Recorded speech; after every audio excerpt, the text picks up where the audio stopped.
Alors, retour sur 3 ans d'évaluation de la maturité de la cybersécurité pour découvrir les forces et les défis des grandes organisations, et il va y en avoir beaucoup. Merci d'accueillir Jérôme Billois de Wavestone, s'il vous plaît. Bonjour. Merci, bonjour à tous.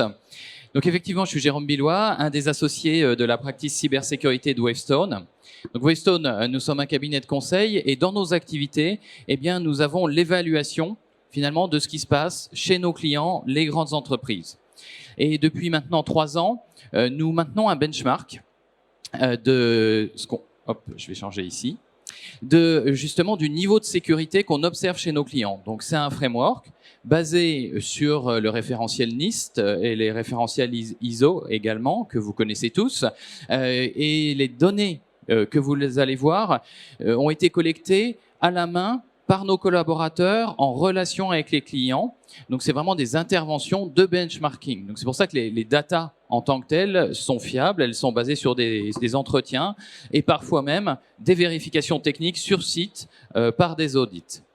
Donc, vous verrez les différentes thématiques qu'on peut avoir. Mais dans le temps qui nous est imparti aujourd'hui, je voulais déjà commencer par zoomer avec vous sur le niveau de maturité moyen qu'on voit sur le marché aujourd'hui. Eh bien, ce ne sera pas une surprise pour vous, ce niveau, il est en dessous de la moyenne. C'est-à-dire que sur les 75 grandes entreprises qu'on a évaluées, on a un score de maturité de 46%. Alors évidemment, on a une grande disparité sectorielle. Devant, on va retrouver une maturité dans le secteur de la finance qui est la plus élevée. On aura ensuite l'énergie, l'industrie, les services et puis le public. Donc ça correspond aussi finalement à ce qu'on observe dans les incidents, dans les cyberattaques qu'on peut voir sur le marché où eh bien, de plus en plus d'entités publiques, de collectivités territoriales, d'hôpitaux, d'écoles ont pu être touchés. Il y a quand même un point positif à noter ici, c'est l'effet de la réglementation. Vous avez ici le score des entreprises qui sont soumises à des réglementations sur les infrastructures critiques, NIS, LPM, équivalent dans les autres pays. Et on voit qu'on a une maturité qui est quasiment de 12% supérieure dans le cadre de secteurs régulés. Donc on voit vraiment, on sait qu'on râle sur ces réglementations, c'est contraignant, etc. Mais il faut voir quand même que ça donne des objectifs et ça donne aussi des moyens dans beaucoup de secteurs. Autre élément important dans les benchmarks, c'est évidemment le benchmark budgétaire. Si on regarde ce qu'on a pu observer sur le marché, aujourd'hui, on a en moyenne 6,1% du budget IT qui est consacré à la cybersécurité. Donc c'est un chiffre avec un écart type qui est très très fort, hein. Même si on part de quartile, ça va de 1%. Là, vous voyez la difficulté dans laquelle sont ces structures, et jusqu'à 13%. Quand on est dans ces eaux des 13%, c'est très souvent parce que l'entreprise a subi une cyberattaque et que finalement, eh bien, elle va avoir des budgets exceptionnels pour rattraper son retard, faire une remédiation rapide. La diversité sectorielle, on la retrouve ici, mais quand même avec une certaine surprise, parce que vous noterez que pour une rare fois dans les benchmarks, la finance n'est pas première. Les deux secteurs qui sont en premier, c'est l'industrie et le public. Alors pourquoi? Déjà parce qu'on parle d'un ratio du budget cybersécurité sur le budget informatique. Et il faut voir que les budgets informatiques dans les banques sont quand même énormes. Mais ce qui est surtout intéressant de noter, c'est qu'il y a quelques années, ce ratio était inversé.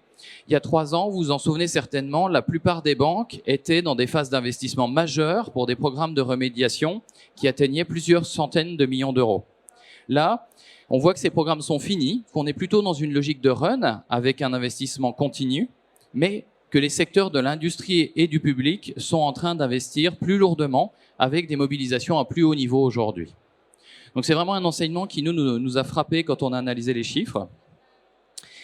Et l'autre indicateur général que je trouve très intéressant, et surtout parce que c'est un indicateur qui est très fiable dans le temps. Celui qu'on voyait avant sur les budgets, vous savez, d'une année sur l'autre, les budgets peuvent évoluer, il peut y avoir une augmentation du budget informatique, etc., etc. Il peut y avoir des fortes variations. Là, on a un indicateur sur le nombre de personnes dédiées à la cybersécurité dans l'entreprise. Donc quand on dit dédié, c'est qu'il y passe au moins 50% de son temps. Eh bien, ce qu'on observe, c'est qu'en moyenne, à l'échelle du marché, on a une personne dédiée à la sécurité pour quasiment 1500 employés. Et que ça varie très fortement, de 1 sur 385 à 1 sur 1625. Mais ce qui est surtout important, c'est là de voir les écarts sectoriels. Et là, c'est vraiment frappant, l'avance de la finance. Il y a une personne dédiée à la cyber pour 373 employés. Donc les équipes sont très nombreuses. Ce qu'il faut quand même voir derrière, c'est que le secteur de la finance est particulièrement régulé et qu'il y a beaucoup de fonctions de contrôle en interne, d'audit, qui renforcent finalement ces chiffres. On retrouve ensuite de manière plus classique l'énergie, les services, l'industrie et le public. Donc voilà, ces chiffres-là, je pense qu'ils sont très utiles parce qu'ils montrent aussi les moyens qu'on a d'agir dans l'entreprise. Et c'est souvent des chiffres intéressants à communiquer avec sa direction générale, avec son comité exécutif, parce qu'ils nous permettent de concrétiser là où on en est et des moyens dont on dispose pour pouvoir agir. Alors évidemment, on le sait tous, la situation sur le volet RH est quand même très tendue et il faut travailler en particulier sur les sujets d'attractivité, mais aussi sur les sujets de rétention des filières cybersécurité pour que ces chiffres finalement restent aussi positifs et progressent dans les différentes structures. Alors là, je vous ai montré les indicateurs globaux. Vous vous souvenez, 46% de maturité avec ces équipes-là. Donc on voit bien qu'on ne peut pas se suffire que de ces chiffres-là sur le budget ou CR les RH, parce qu'on a un niveau de maturité du marché qui reste quand même très faible. Donc il y a bien des investissements encore à faire aujourd'hui sur les budgets et sur les RH.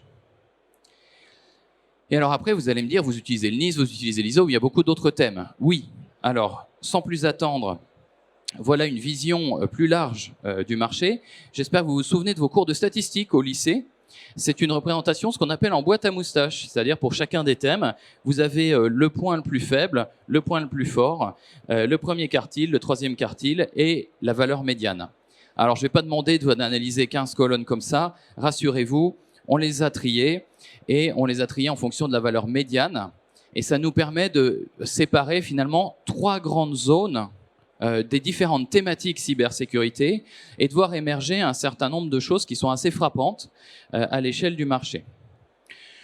Finalement, on a une première catégorie qu'on a appelée les best in class. Finalement, alors best in class, vous voyez, on arrive même des fois à des scores qui atteignent les 80% de maturité. Donc on va retrouver le sujet de la gouvernance, le sujet de la sécurité des endpoints, des postes de travail, des mobiles, des tablettes, etc. Le risk management, mais également typiquement l'IAM. Alors l'IAM, on sait qu'il y a quand même toujours beaucoup de difficultés. Ce qui fait que ces scores augmentent, c'est parce qu'on a vu énormément d'investissements sur une technologie en particulier, c'est le multifactor authentication, l'authentification donc à plusieurs facteurs. Et ce qu'on voit dans nos chiffres, c'est que 71% des entreprises ont commencé à déployer du MFA, par exemple, pour les administrateurs, et que ce taux de déploiement et aujourd'hui couvre 76% des comptes administrateurs. Donc on voit qu'il y a eu une vraie transformation. Quand je prends les chiffres du benchmark il y a 3 ans, on n'en était pas du tout là. Et c'est la même chose pour les utilisateurs également. Ensuite, on va avoir les catégories des sujets qu'on a appelés les moving fast. C'est ceux finalement qu'on a vu progresser assez vite depuis ces 2-3 dernières années. Donc ça ne va pas vous surprendre, il y a le sujet de la réaction suite aux attaques, où là, il y a quand même eu aussi beaucoup d'investissements. La protection du réseau, la sécurité des opérations, la sécurité des tiers. Alors on voit que les scores sont quand même pas exceptionnels. On sait que ça reste un challenge de passer à l'échelle. L'asset management et les capacités de détection. Vous remarquerez aussi que l'amplitude sur la détection est très élevée. Parce qu'on voit vraiment des entreprises qui ont beaucoup investi et qui ont réussi à franchir un certain nombre d'étapes, et puis d'autres qui sont lancés, mais finalement sans forcément peut-être mettre les moyens ou avoir l'énergie suffisante pour pouvoir atteindre des niveaux qui soient positifs.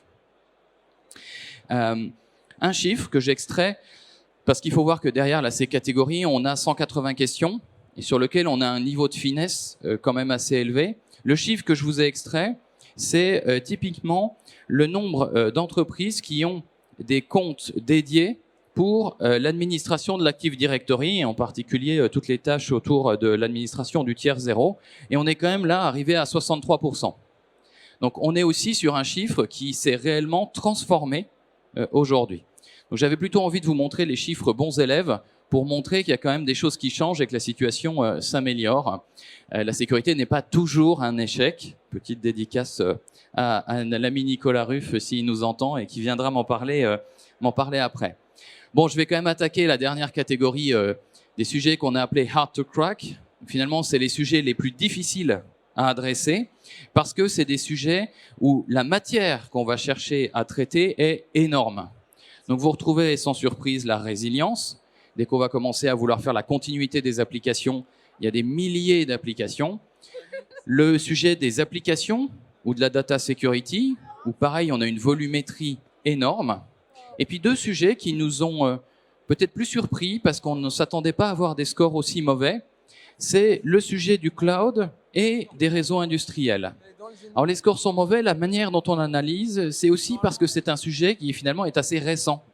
C'est des sujets sur lesquels les entreprises ont commencé à se mobiliser assez récemment, parfois avec des initiatives vraiment qui démarrent côté réseau industriel.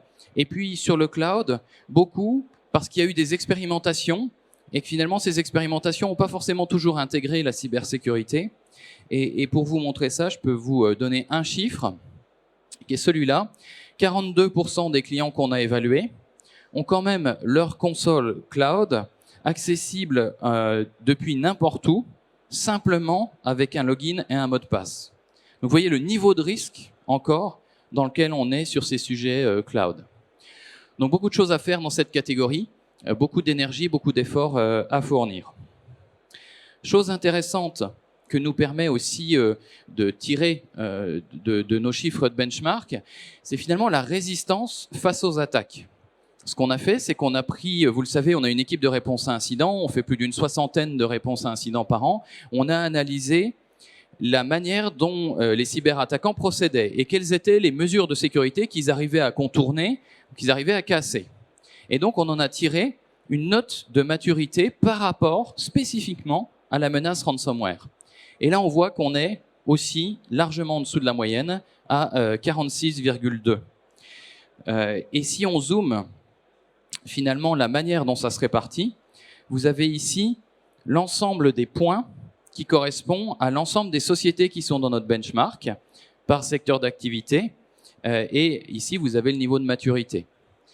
Et donc, on voit qu'on a quand même plutôt des bons élèves. Les points verts que vous voyez ici, c'est ce qu'on a appelé les Tier 1 companies. C'est typiquement les groupes du CAC 40. Donc, on voit quand même que par rapport à la menace ransomware, en particulier en finance, l'industrie ou dans les services, on est quand même plutôt bien protégé. Et c'est même, si vous regardez l'actualité récente, peut-être sur l'année passée face au risque ransomware, on voit quand même moins d'attaques qui touchent des très grands noms. Par contre, clairement, on sait que les groupes de cybercriminels visent les structures les plus fragiles, celles qui ont le plus de failles de sécurité. Et là, on voit que dans notre benchmark, eh bien, on a quand même 30% des entreprises qu'on considère dans une situation à risque, critique. Ce sont des cibles faciles pour les groupes de cybercriminels et elles sont particulièrement, effectivement, dans le service ou encore dans le secteur public. Voilà pour ce deep dive extrêmement rapide par rapport à cette logique de benchmark. Là, ce que vous avez vu, c'est les résultats globaux du marché en vue hélicoptère. Évidemment, on peut zoomer et on peut aussi calculer la situation dans votre contexte, dans votre périmètre, pour avoir des classiques, effectivement les diagrammes en araignée que vous connaissez tous, mais aussi votre résistance justement au risque du ransomware en ayant une approche kill chain, en se disant, ben voilà, sur la sécurité périmétrique, je suis à tel niveau de maturité, sur mes infrastructures, sur mes capacités de détection ou de réaction. Donc ça permet rapidement de savoir où est-ce qu'il faut investir.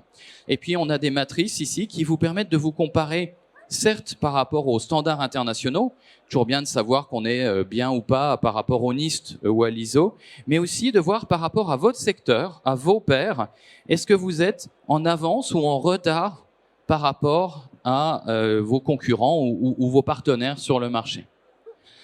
Voilà, j'avais 15 minutes pour brosser ce panorama complet. J'espère que ça vous avait intéressé. Je sais que je vais devoir laisser la place et que je ne pourrai pas prendre de questions à l'oral, mais n'hésitez pas à venir me voir si vous souhaitez échanger après. Merci à tous.